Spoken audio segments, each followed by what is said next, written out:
YouTubers. It's been a while, probably a couple of years before I've done anything. This is another episode of Sheen Cuisines. I have no idea the number. I'll figure out later on when we do the post-processing on this.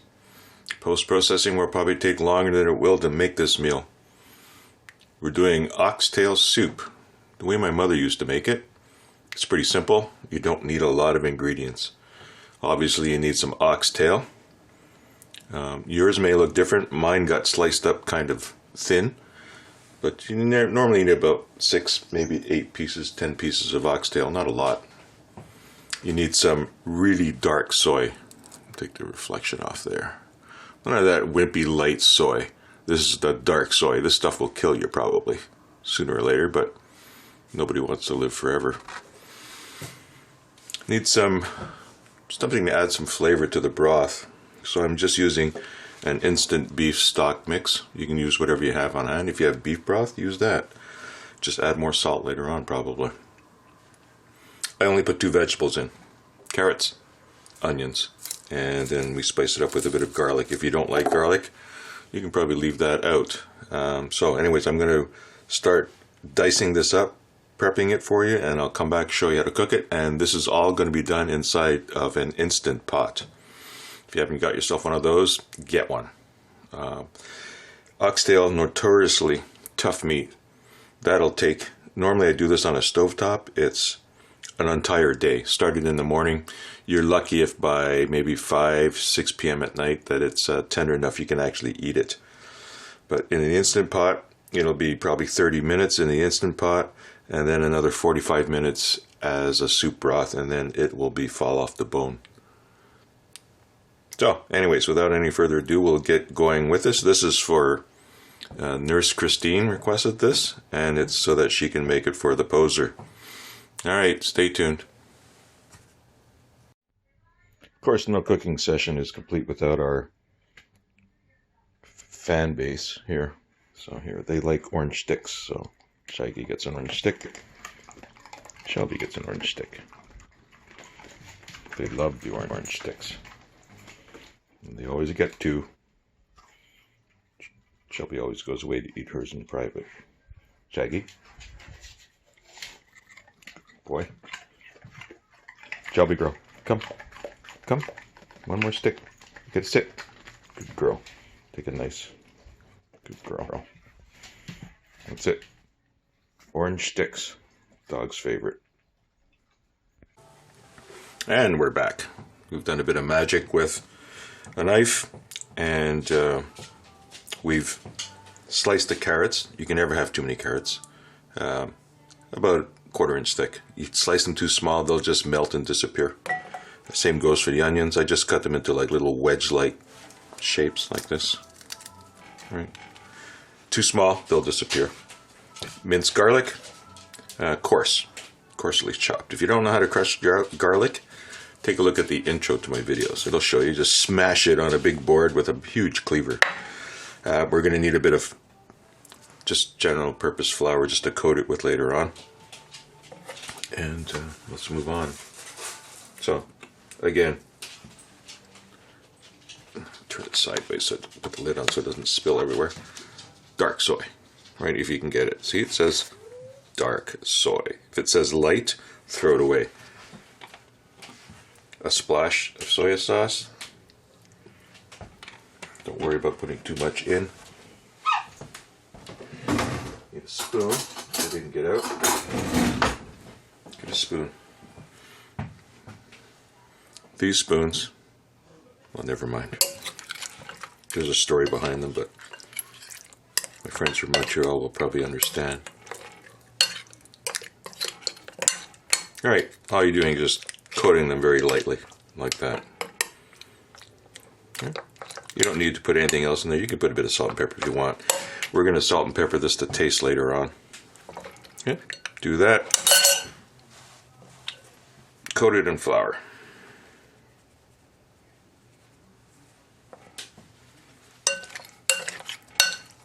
Mix it up.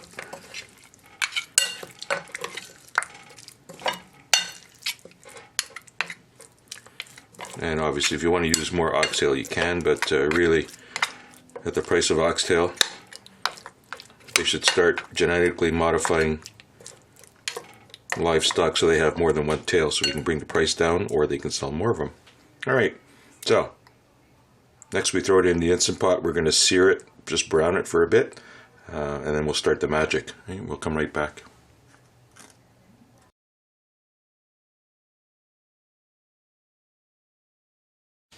Alright, unless you've been living in a cave somewhere, this is an Instant Pot. I'm not going to show you the front because then it means I got to move the camera, and I'm being very lazy today. One camera setup, no movement, or next to none. This is a real Instant Pot. Okay, it's not one of these clones. If you don't own one, go to Amazon right now and buy one. If you're going to buy one, buy the biggest one you can get. If you get the one with the yogurt setting, you can actually make yogurt with it. This one does not have a yogurt setting, so we're going to live without it. But we don't need it today. So what we're going to do, if you're not familiar with the Instant Pot, it's a pressure cooker, right? It's got a little valve on top like this, and it should be in this position. And what it's going to do, it's going to vent as it's heating up, and eventually this will seal, and then it'll increase the pressure inside the Instant Pot, and that'll make things cook a lot faster. Like anything that cooks inside a pressure cooker, it comes out like steamed sort of thing. So you can do, I do back ribs in this, but I finish them in the oven. And the back ribs, side ribs, they're done in like 35 minutes, and then another 8-10 minutes in the oven, and that's it, they're done. So take the top off. It sings a little song. This comes with the Instant Pot. It's made so that you can put it in the bottom. It's got little lifting gizmos on the side, so you can put something on there that's not going to sit inside the sauce or the broth or whatever it is you're cooking. We're going to take that out because we want this to sit right on the bottom. We're going to put it on the saute setting. So saute just means the bottom is going to get heated up first, and then we're just going to brown stuff in there. So just a bit of oil. I'm just using olive oil for now. That's the Instant Pot telling you it's turning on. And I'm going to let that heat up, and we'll be right back. It's been a couple of minutes now. You can always tell when the pan is hot and it's ready to throw stuff in. You throw your minced garlic in. If it starts to sizzle like that, that's a good sign.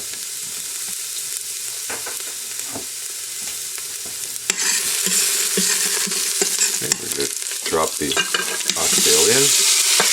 It's going to naturally want to stick to everything. Don't worry about it. I'm just going to brown them real quick.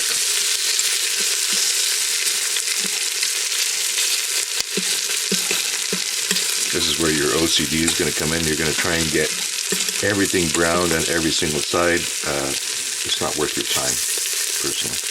But also, don't throw this out. Okay, we're going to use that.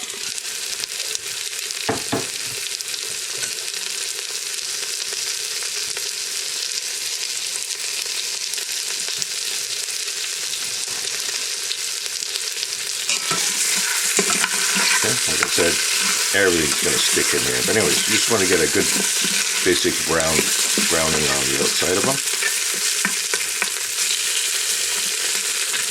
And then the magic's going to happen.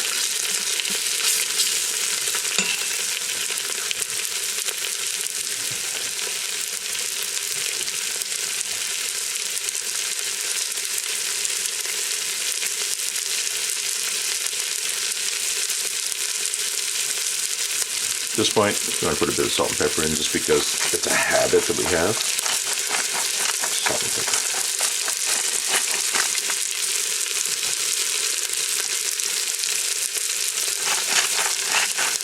Now, don't go crazy with the salt. Salt you can always add later on. You can't take salt out.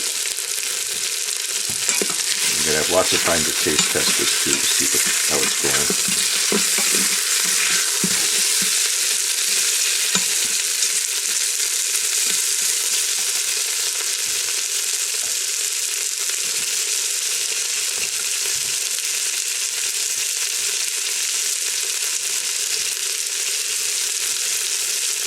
You may have noticed that I stuck all the vegetables into one bowl. Normally if I was doing a stir fry, if there were soft and hard vegetables, I would separate them all out, put them all in at different times because the hard veggies usually go in first. and the softer veggies go in later on. In this case, once these are showing a bit of brown, the veggies all go in just like that. Very simple.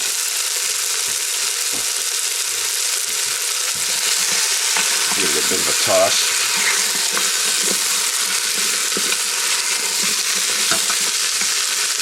And again, not be too fussy about what you're doing in here. The pressure cooker's going to take care of everything else.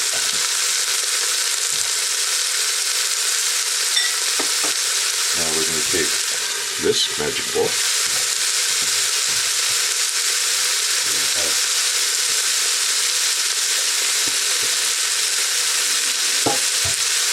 And we're going to add some water to it. So we're going to scrape all the good stuff off of it and just pour it in. And what you want is you want enough water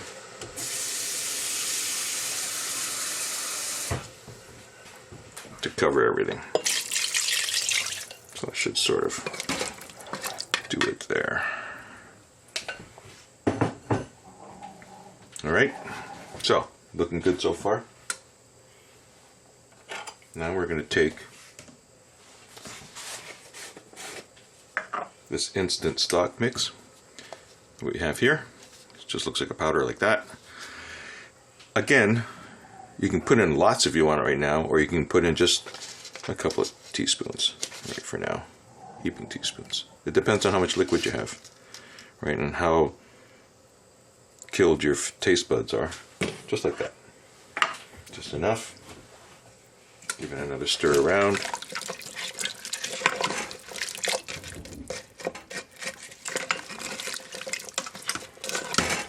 There it comes some. We're going to take the top, top back on. We're going to stop the saute. We're going to turn it on to meat stew mode.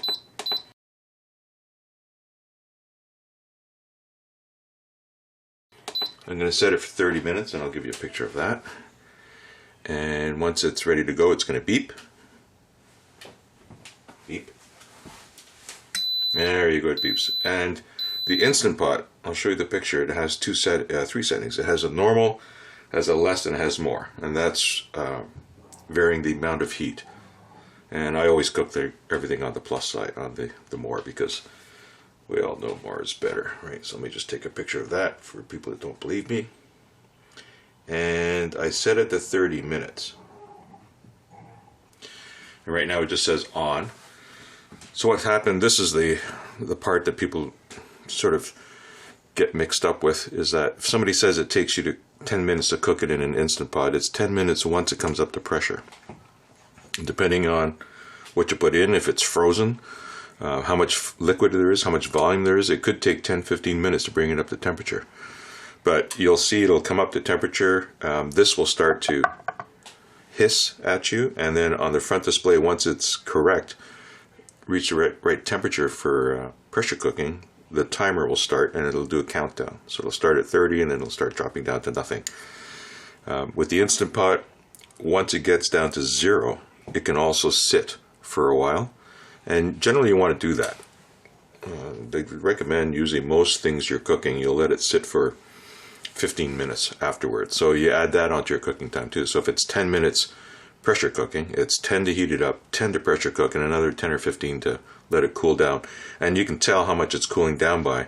The display will change to an L, and then it'll start counting up how many minutes it has. So this is a nice device to cook with, because you can just throw stuff in and you can walk away. I can do a beef stew like this with just 1-inch cubes of any kind of beef, or venison if you want. Pretty much the same way I've done it now, and just walk away and come back in 45 minutes and you have stew with potatoes and carrots and onions, whatever, and you can actually chew the meat too. So anyways, we're going to let this go. It's going to be another half hour or so before it's done, and we'll pick up from there. Here you can see that it's starting to vent steam, and once again you make sure that that vent valve is in the center position, not off to the left or off to the right. Give it a second and it'll shut down. hopefully without fogging up the lens on the camera.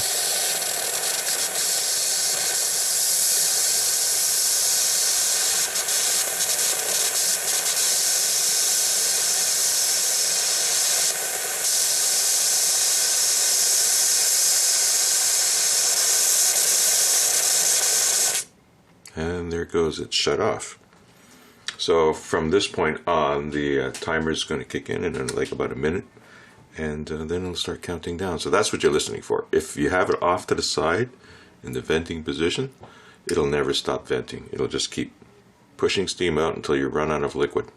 So keep an eye on it.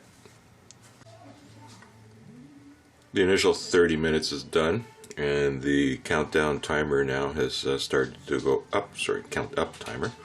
And I'm going to let it sit idling for about 10-15 minutes, and then I'm going to release the pressure and open it up, and we'll take a look. The valve is in the venting position, and you just heard it, it just dropped down. That little pin, you can't see. There you can see it, that little pin will drop down. When the pin's up, you can't rotate the top. It's locked in place. So now that it's unlocked, we can rotate this and it won't explode on us, which is everybody's fear. It's not bad looking. So now we just do a bit of a taste test.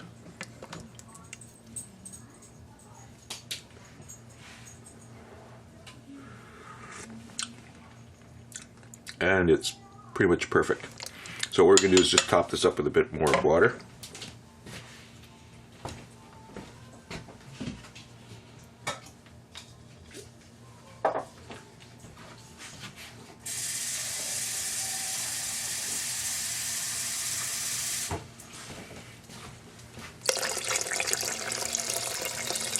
Sort of an eyeball thing.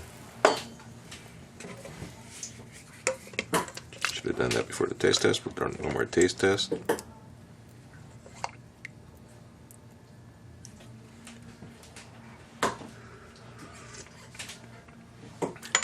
Slightly bland.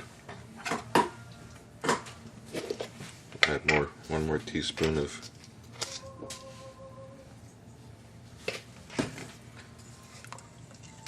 beef flavoring. And you can see if you try and poke at the meat, it's still pretty chewy, but that'll soften up. So put this back in. Top goes back on.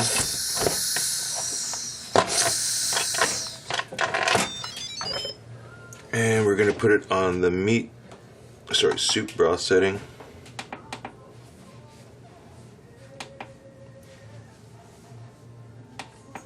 For 45 minutes.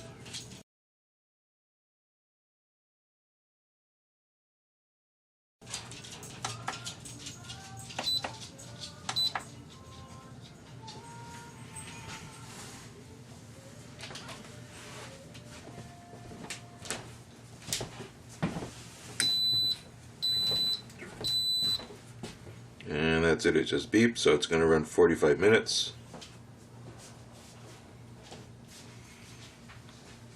And it's on the soup broth setting. Alright, almost done.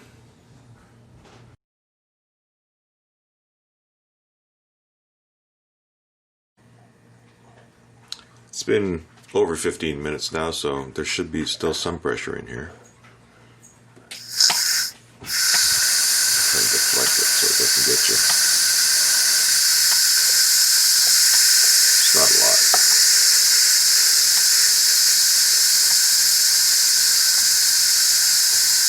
Unplug the unit.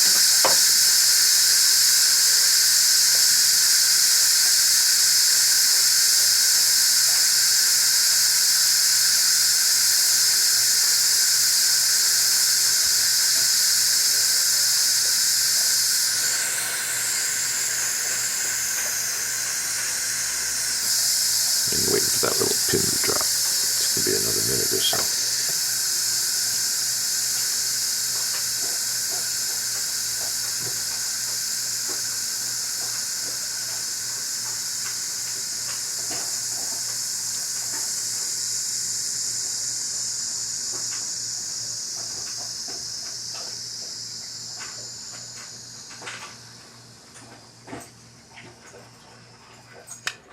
And you heard the click, and the little pin is down. Give it a spin.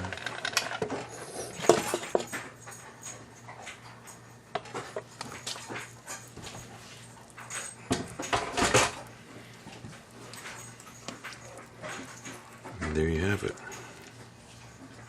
Oxtail soup. And you can actually chew the meat.